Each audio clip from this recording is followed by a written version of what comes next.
ये जो मेमोरी है ये बहुत ही ट्रिकी चीज़ है।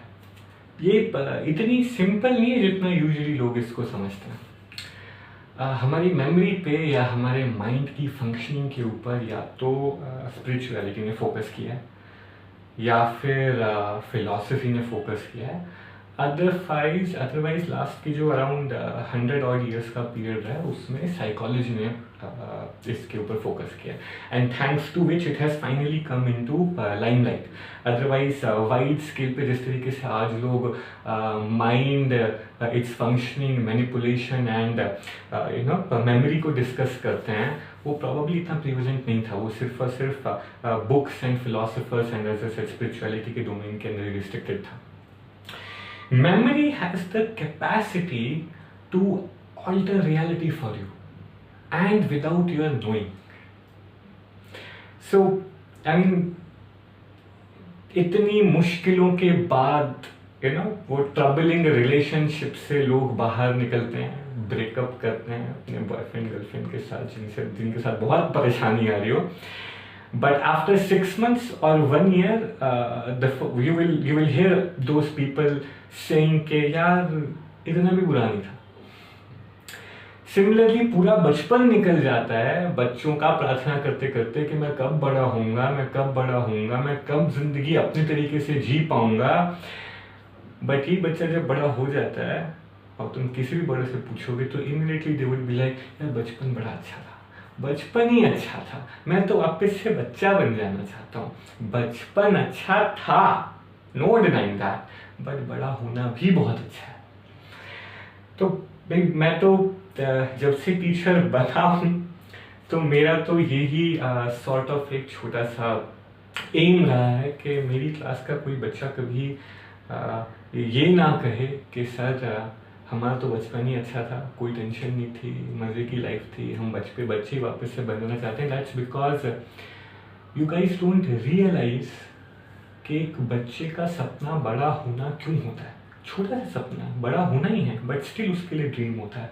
दैट्स बिकॉज बच्चे को पता होता है कि ज़िंदगी में कुछ भी अचीव करने की जो वेरी बेसिक रिक्वायरमेंट है वो है बड़ा होना, राइट? क्योंकि पूरे बचपन में क्योंकि तुम्हें समझ नहीं होती है बच्चों को, तो तुम्हारी जिंदगी हमेशा किसी और के रूल्स पे चल रही होती है। कितने बजे उठना है, कितने बजे सोना है, क्या खाना है, कब खाना है, कब बाहर जा सकते हो, कब घर में वापस आना है, कितनी देर फोन यूज करना है, कब पढ़ाई करनी है, कौन से सब्जेक्ट की पढ़ाई करनी है। So many different rules are there which a child has to follow. पर और अब बड़े होने के बाद जब फाइनली तुम लोगों को वो आज़ादी मिलती है कि तुम खुद से डिसाइड कर सको कि वो रिस्पॉन्सिबिलिटी लेकर के, तो वो रिस्पॉन्सिबिलिटी हैवी लगने लगती है और बचपन की वो ही चीज़ें जिससे बाहर निकलना चाहते थे उस टाइम पे वो ज़्यादा अच्छी लगने लगती हैं। तो मैं नहीं चाहता कि कोई भी बच्चा ऐसा हो जो इस रिस्पॉन्सिबिलिटी से भागे, क्योंकि ये जो अपॉर्चुनिटी है ना, ये रिस्पॉन्सिबिलिटी ही अपॉर्चुनिटी है। और ये अपॉर्चुनिटी तुमको आई डोंट नो जितनी भी तुम्हारी एज है 18, 20, 22, 24, 26, 28 इतने सालों के वेट के बाद मिली है। ये बहुत ही यूनिक अपॉर्चुनिटी है जिसमें तुम जो करना चाहते हो अचीव फाइनली वो कर सकते हो, जो पहले पॉसिबल नहीं था, राइट? मैं मेरी लाइफ में पर्सनली बहुत ही कम लोगों से मिला, मैं एक हाथ पे गिन सकता हूँ, उनमें से एक मैं हूँ जिनसे मैंने पूछा हो कि भाई क्या तुम बड़े होकर खुश हो, और उनका जवाब ये ना रहा हो कि मुझे वापस से बच्चा बनना। जिन्होंने बोला हो हाँ मैं तो बड़े होकर बहुत खुश हूँ, मैं बच्चा दोबारा नहीं बनना चाहता, मैं बड़ा ही रहना चाहता हूँ, I enjoy this feeling. But मैं दिल से चाहता हूँ कि दुनिया ऐसे ही लोगों से भरी हुई हो, क्योंकि दुनिया तो बड़े ही बदलते हैं, right?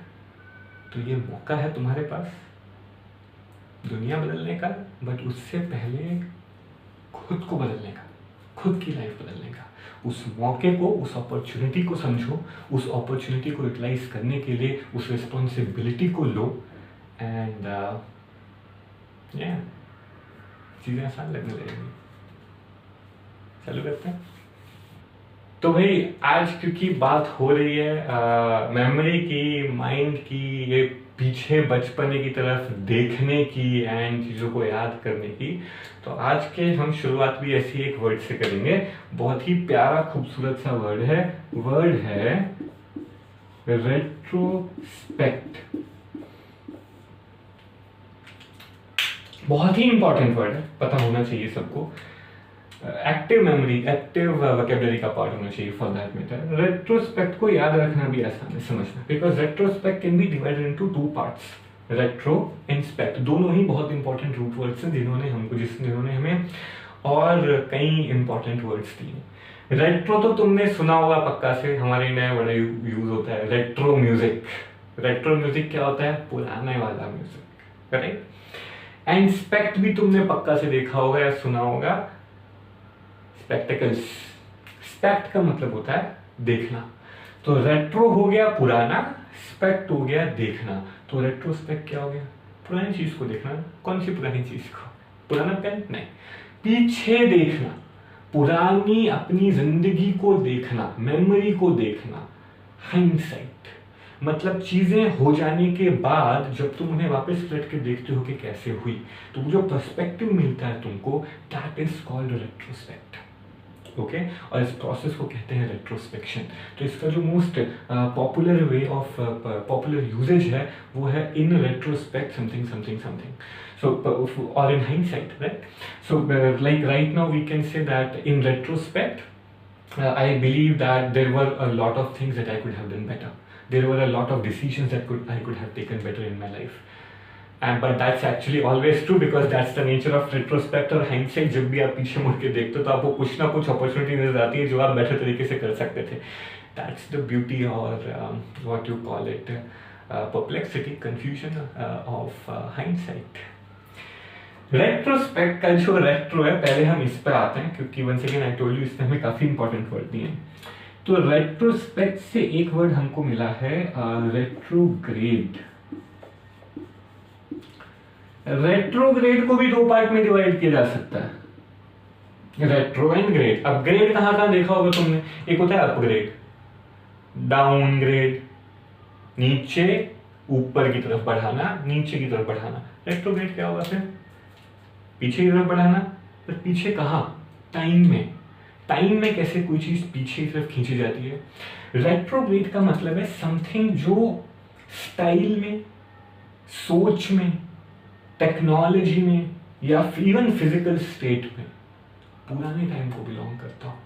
Like for an example, जब हम टेक्नोलॉजी की बात करते हैं we always say that we need to progress forward, right? We progress की बात करते हैं ना, that is pro plus grace. वैसे ही अगर हम प्रोग्रेस कर रहे हैं जो कि आगे बढ़ना है, सिमिलरली एक वर्ड होता है रिग्रेस, जो होता है पीछे जाना, जो कि रेट्रोग्रेड का ऑलमोस्ट 6 सिनोनिम ही है। रिग्रेस, तो प्रोग्रेस से हम आगे जा रहे हैं, रिग्रेस से हम पीछे आ रहे हैं। तो similarly technology can be retrograde as well, government's policies can be retrograde as well. If I am saying that the current government is rolling out the type of policies that the current government is rolling out are retrograde in nature and will be proved to be absolutely futile or useless in solving our modern day problems. That means I am saying वो policies सोच wise इतनी पुरानी है कि वो modern नहीं है, वो मॉडर्न डे में बिलोंग ही नहीं करती हैं। That is retrograde. State wise, सोच वाइज, पोजीशन वाइज, कुछ भी जो आपके टाइम में नहीं, काफी पीछे वाले टाइम में बिलोंग करता, दैट इज रेट्रोग्रेड, पुरानी चीज। Similarly regress, regressive policies. Regressive policies का क्या मतलब है? जो आपको आगे ले जाने के बजाय पीछे लेके जाए। Regressive steps, this decision by you to you know what, I don't know, something. This decision by you to maybe not complete your education or blah blah blah is actually regressive in nature and it's not going to help you at all in any case. Which means तुम्हें आगे नहीं, ये तुम्हें पीछे लेकर के जा रहा है। ठीक है, अभी हम रिग्रेस पे आ गए तो देखो थोड़ा तो इधर उधर जाऊंगा ना, क्योंकि मुझे ग्रेस दिख गया है और ये बहुत अच्छा मौका है ग्रेस को आगे बढ़ाने का। रिग्रेस की तरह ही एक वर्ड होता है। अब देखो, क्योंकि प्रोग्रेस हो गया, रिग्रेस हो गया, एक वर्ड होता है digress. Now digress word discuss करते वक्त हम एक्चुअली टॉपिक से डाइग्रेस कर रहे हैं। टॉपिक क्या है? रेट्रोस्पेक्ट, पीछे देखना, that is our topic, right. Hindsight, पुरानी चीजों की तरफ देखना और समझना और याद करना, that is our topic. Digress क्या है? It's a deviation, that's what digression is, a deviation from main point. मुद्दे की बात से भटक रहे हो, मतलब यू आर डिग्रेसिंग। पॉलिटिक्स में बहुत होता है, पॉलिटिकल डिबेट्स में बहुत होता है, अर्नब गोस्वामी के डिबेट्स में बहुत होता है। People just start digressing from topics because they do not want to get caught, right. So once again let's say corona virus के ऊपर बहुत हीटेड डिस्कशन चल रहा हो कि करंट गवर्नमेंट जो कर रही है वो अच्छा है या बुरा है, एंड सडनली तुम्हारा कोई एक दोस्त क्रिकेट की एनालॉजी दे डाले कि भाई क्रिकेट में ऐसा होता है देखो, और वहां से फिर क्रिकेट के ऊपर ही पहुंच जाओ, फिर सचिन तेंदुलकर, सौरव गांगुली से 1983 वर्ल्ड कप की तरफ तुम जा ही रहोगे, तभी तुम बोलो भाई लोग कोरोना वायरस पे डिस्कशन चल रहा था, let's not digress and come back to the topic in hand. Good, so without digressing further let's come back to retro. Retrograde पे थे, रेट्रोस्पेक्ट हो चुका है। एक और बहुत अच्छा वर्ड है जो रेट्रो से हमें मिला हुआ है, दैट इज रेट्रोएक्टिव। ये इकोनॉमिक्स में यूज होता है बड़ा। रेट्रो, अब देखो, अरे इसमें भी प्रो भी लग सकता है। प्रोएक्टिव क्या होता है? प्रोएक्टिव वर्ड सुना होगा तुम लोगों ने। If I am doing something proactively, if I am taking some proactive measures और steps, then what am I doing? I am basically trying to tackle a problem before it happens. Pro.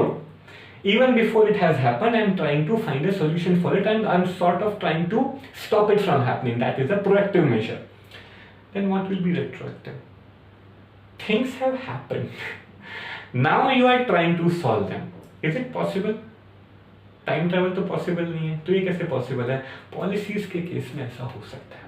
For an example, UPA government के time पे Vodafone का एक case आया था। Vodafone और UPA के बीच में बड़ी नन्ही सी एक बैटल चली थी टैक्स को लेके। आई थिंक वोडाफोन की, मुझे डिटेल याद नहीं, बट आई थिंक वोडाफोन का कोई मर्जर डील थी जिसमें वोडाफोन को टैक्स देना था, बट एक सुप्रीम कोर्ट का ऑर्डर उनके फेवर में आ गया था। But the UPA government wanted Vodafone to pay that tax because according to the government it was due, but at the same time the interpretation of the law said कि it's okay अगर उन्होंने नहीं दिया तो कोई बात नहीं। So the UPA government actually amended the law.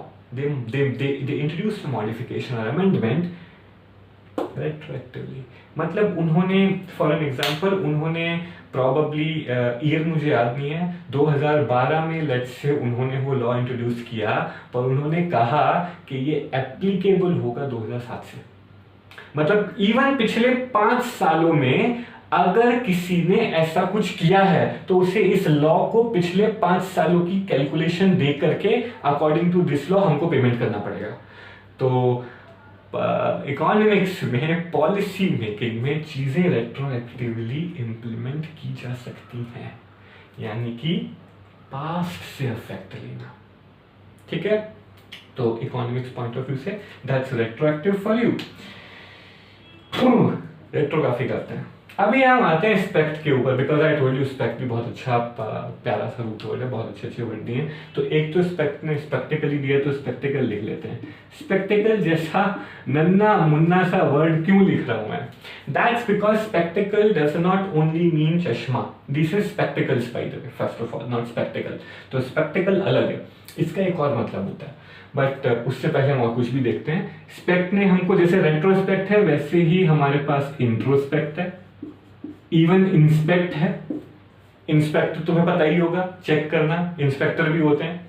और सिमिलरली एक और वर्ड तो और बहुत सारे हैं, और कोई important word, spectacled, introspect, Spectator है, देन स्पेक्टेक्युलर है जो स्पेक्टिकल से ही बना है, देन सर्कमस्पेक्ट है।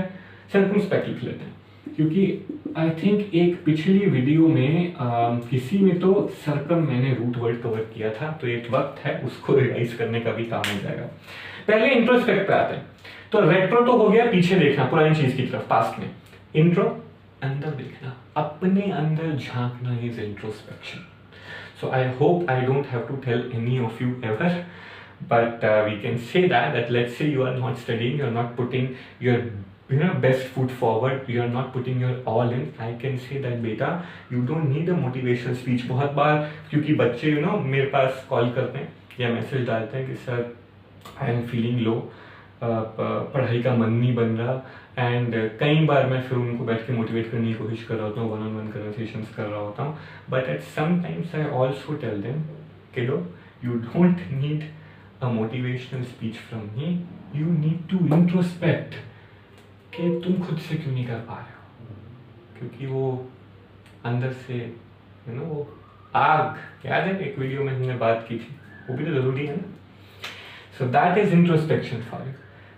देन सर्कमस्पेक्ट, ये भी बहुत सिंपल. सर्कम इंस्पेक्ट, सर्कम से एक वर्ड हमने लिया था, आई थिंक सर्कमलोक्यूशन लिया होगा, बीटिंग अराउंड द बुश, घुमा फिरा के बात करना, बिकॉज सर्कम इज दिस, चारों तरफ की चीज.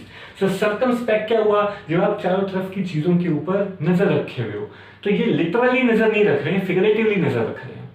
और नजर क्यों रखी जा रही है, that's because you are cautious, you are worried के कुछ तो गड़बड़ है मामला. That's when you are circumspect. जब तुम अपनी चारों तरफ की चीजों को थोड़ी शक की नजर से देख रहे हो, ध्यान से देख रहे हो कि यार ठीक है ना.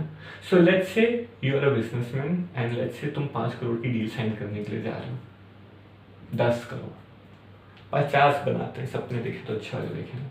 तो लेट्स से तुम 100 करोड़ की डील साइन करने के लिए जा रहे हो, बट देन जो सामने वाला बंदा है वो बस पेपर साथ में लेके बैठा है, बोल रहा हाँ हाँ करो करो भाई, हमको तो कोई कंडीशन मानने से हमको कोई एतराज ही नहीं है. Now you might feel a little circumspect कि यार ये बंदा हर कंडीशन कैसे मांगने के लिए रेडी है, एक बार मैं डॉक्यूमेंट पढ़ तो लूँ सब ठीक है कि नहीं. That is circumspection. If you are circumspect, you are doubtful whether something fishy is going on or not. Spectacle. अब हम आते हैं स्पेक्टिकल पे. तो स्पेक्टिकल का मतलब देखने से ही है, राइट. तो भाई स्पेक्टिकल का लिटरल मीनिंग तो हुआ एक शो जो देखने वाली चीज हो.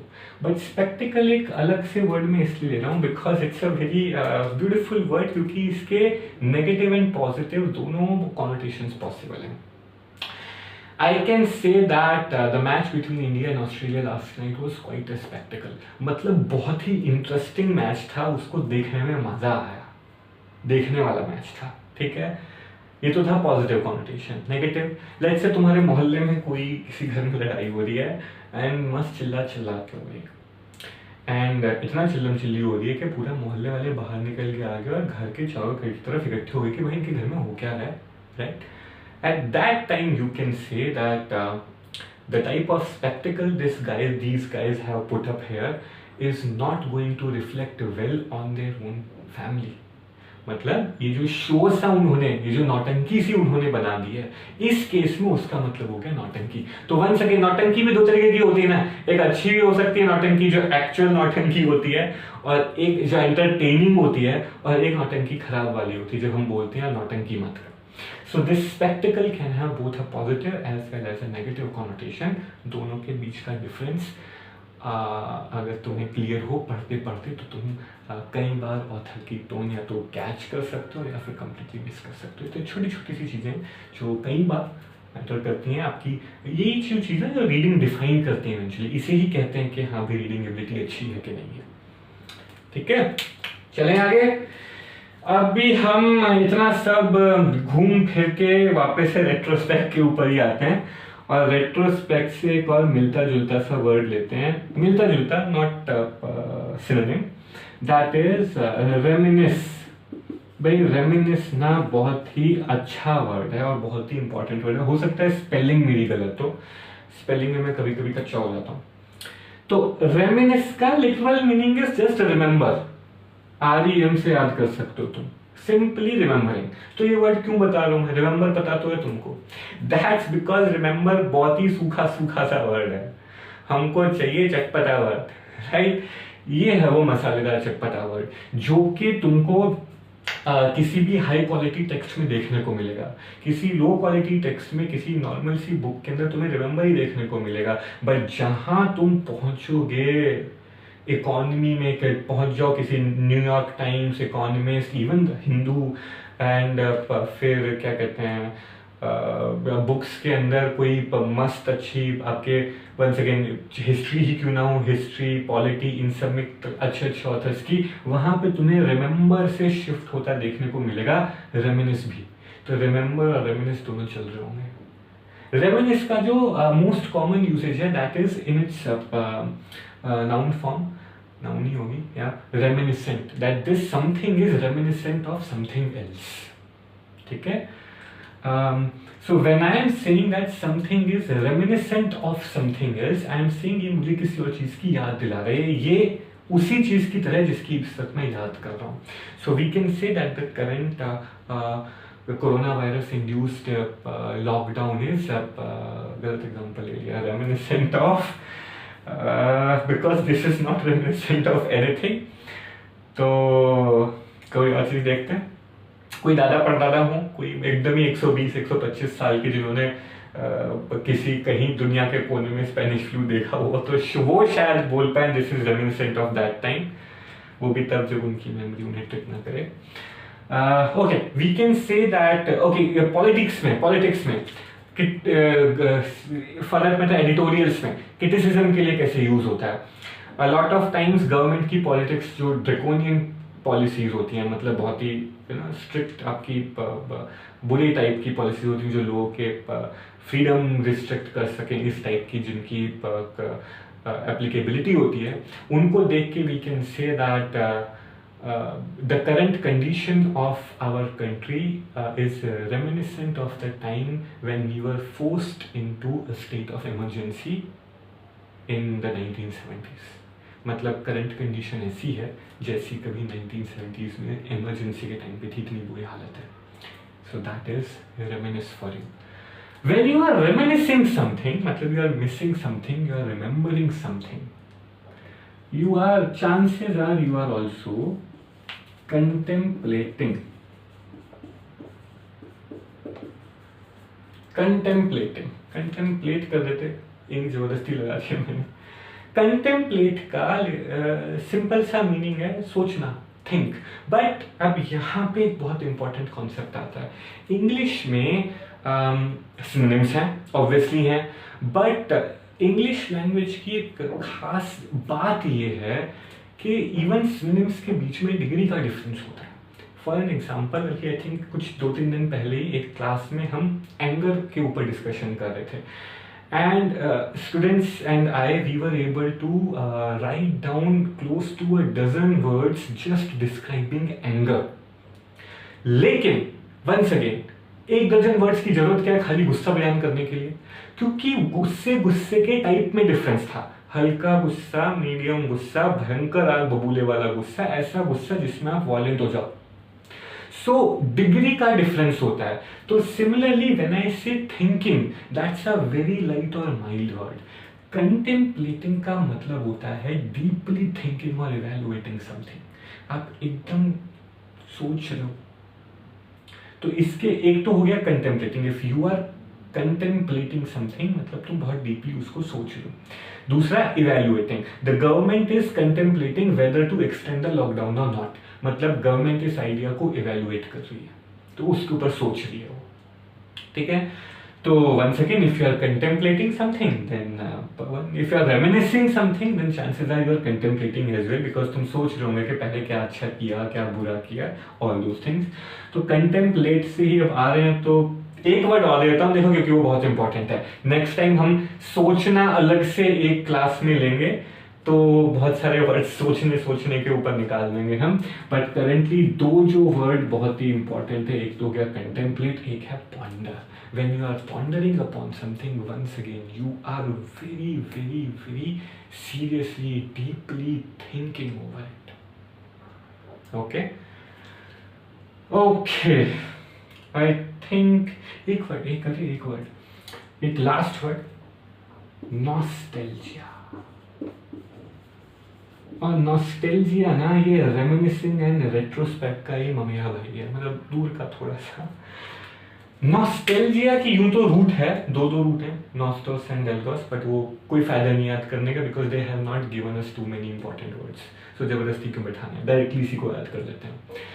ये अपने आप में एक बहुत ही यूनिक वर्ड है, which is why it's important. Nostalgia ideally means when a past event, when your memory makes you emotional, when it induces a feeling or some emotion inside you, that is nostalgia.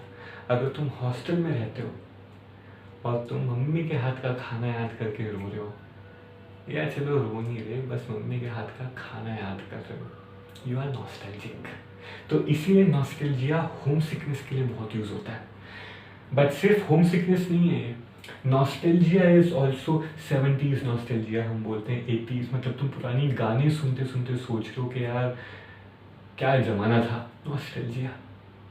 ठीक है, so that's it. जब भी तुम पुरानी चीज़ें याद कर रहे हो और इमोशनल फील कर रहे हो, कुछ इमोशंस फील कर रहे हो, you are being nostalgic about something. That's it. I think yeah, काफी अच्छा वाइड वैरायटी ऑफ वर्ड हमने कवर कर लिया। एक लास्ट में कुछ एक सेंटेंस बनाने की कोशिश तो करते हैं, हालांकि थोड़ा डिफिकल्ट है आज क्योंकि पुराने टाइम की बात कर रहे हैं, बट एक कोशिश करते हैं ज्यादा से ज्यादा वर्ड्स को एक सेंटेंस के अंदर कवर करने की। That's what I will always tell you, जितने ज्यादा से ज्यादा कॉम्प्लिकेटेड सेंटेंसेस तुम out of your own memory बना पाओ, उतना अच्छा है वर्ड रिटेंशन के लिए।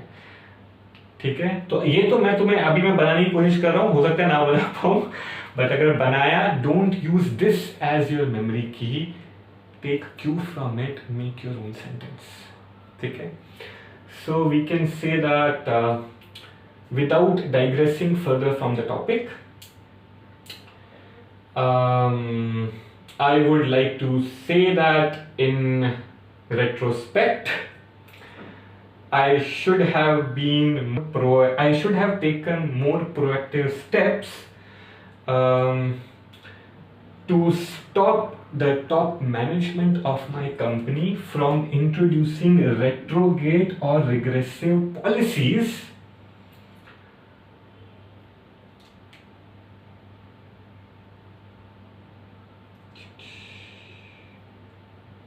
and should have asked them to introspect a little and contemplate whether they were going in the right direction. This would have avoided the spectacle that we are in today. तो दो तीन word रह गए, but still बाकी के combine हो गए, and अब तुम लोग कोशिश करो। That's it. धन्यवाद। बट यार, अगर आज की वीडियो भी हेल्पफुल लगी हो, कुछ नया सीखने को मिला हो और तुम चाहते हो कि मैं ऐसी वीडियोस बनाते रहूं, तो प्लीज़ इसको लाइक करना, इसको चैनल को सब्सक्राइब करना, एंड इसको अपने उन दोस्तों के साथ जो अपनी वोकैबुलरी इंप्रूवमेंट की कोशिश कर रहे हैं, किसी भी कॉम्पिटिटिव टेस्ट की तैयारी कर रहे हैं, उसके साथ जरूर शेयर करना। ठीक है, मिलते हैं फिर से। चलो।